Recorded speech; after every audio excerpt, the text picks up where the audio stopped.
Imagine you're sitting by a crackling campfire on a moonless night.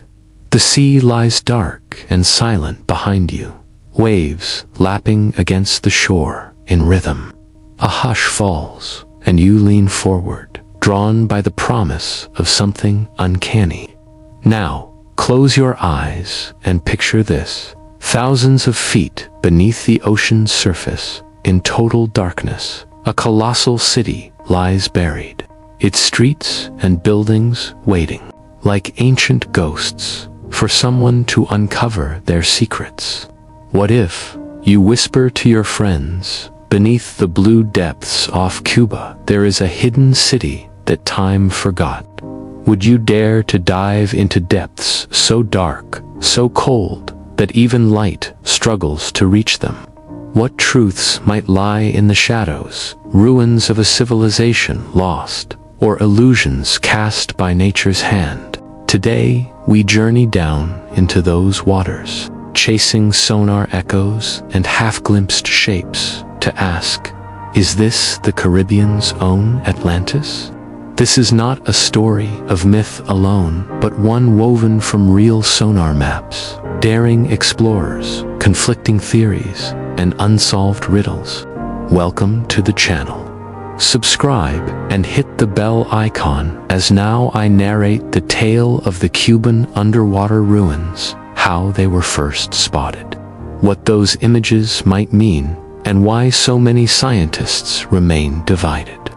Let's whisper together in the deep, turning over questions older than memory, and see whether the sea hides more than we ever imagined.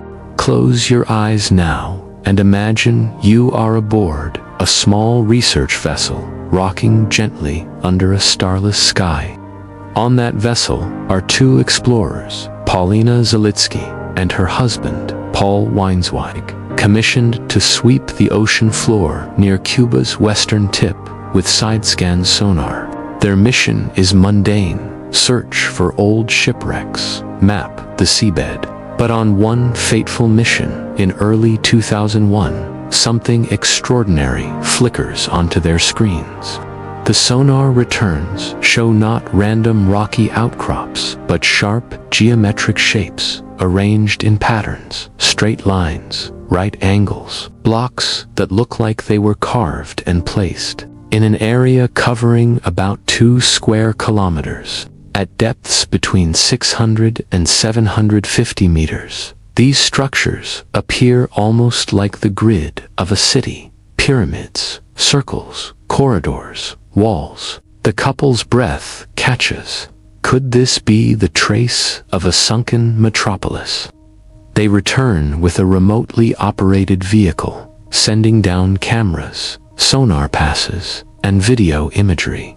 Some frames reveal smooth surfaces, straight edges, large blocks, some parallelepipes, others pyramid-like formations. At first glance, one might even believe you were seeing the remains of streets or plazas laid out in rays. Zalitsky was quoted, "It's a really wonderful structure, which really looks like it could have been a large urban center." But here's where the tension tightens, because every compelling image, every hint of order, comes with an echo of doubt. How does one distinguish highly unlikely natural formations from the work of ancient builders? Robert Ballard, famed ocean explorer, cautioned, "That's too deep. I'd be surprised if it was human."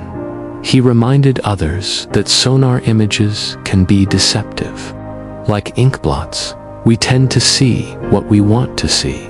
Other scientists urged restraint. Marine geologist Manuel Iturralde argued for sampling and geological study, noting that any hypothesis of human origin must grapple with the fact that no known civilization, so far as we know, existed at the required antiquity to build such structures, then sink them into such depths. He calculated that the time needed to submerge to those depths would run into tens of thousands of years. a time span for which we have no reliable record of such advanced builders in that region. Still, anomalies haunt the site.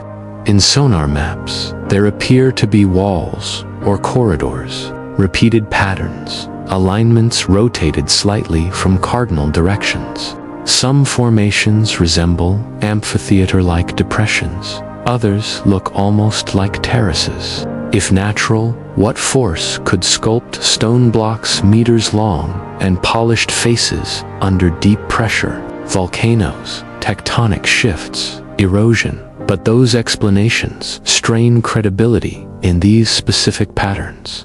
Critics point out the possibility of pareidolia, the human tendency to see faces, shapes, intentional designs in random patterns. Perhaps we project intention onto chaos. Yet, the more one studies maps and overlays, the more one wonders. Perhaps there was once a land bridge, a plateau now submerged, where people lived, carved blocks, walked streets.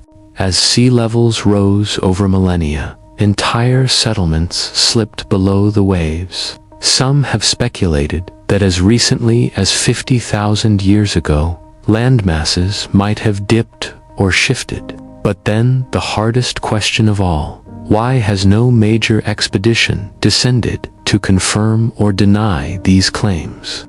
The depths are forbidding. Sending submersibles or deep-sea excavation gear costs millions. Cuban jurisdiction, politics, funding scarcity, all act as barriers.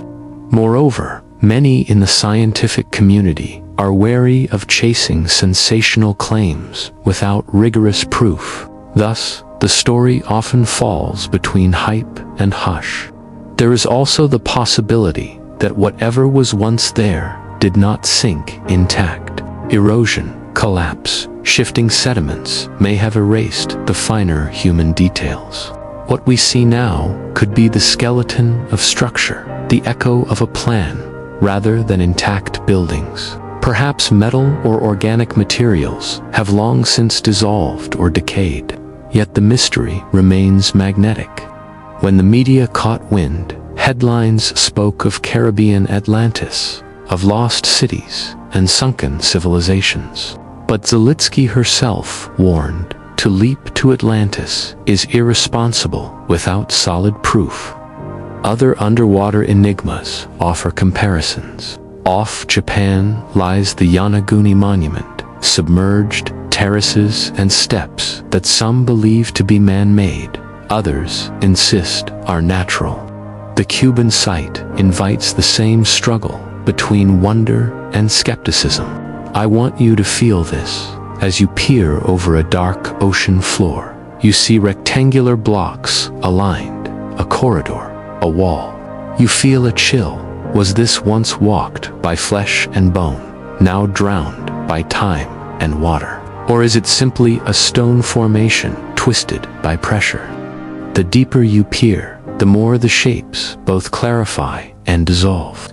Questions echo louder than answers. That is the allure, the tension between belief and doubt, between the real and the imagined.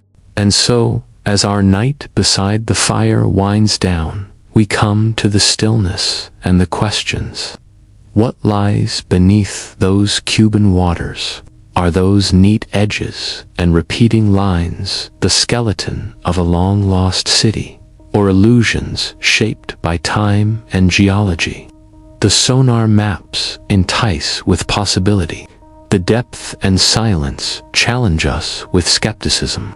Here are the key mysteries that endure. The depth, 600 to 750 meters, is far greater than any known ancient coastal city could have survived, suggesting either massive subsidence or extreme antiquity. The geometry and alignment suggest intentional design, yet nature is capable of mimicking order under pressure. The lack of direct sampling or excavation means we are left with images, not artifacts. The time problem.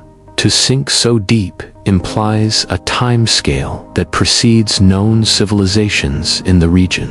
What theories might tie these threads?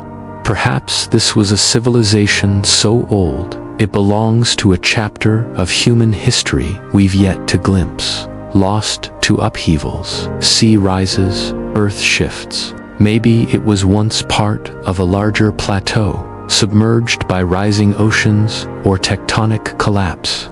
Or maybe, just maybe, this is an echo, natural rock formations shaped by ancient geologic forces that we misread in hope and longing.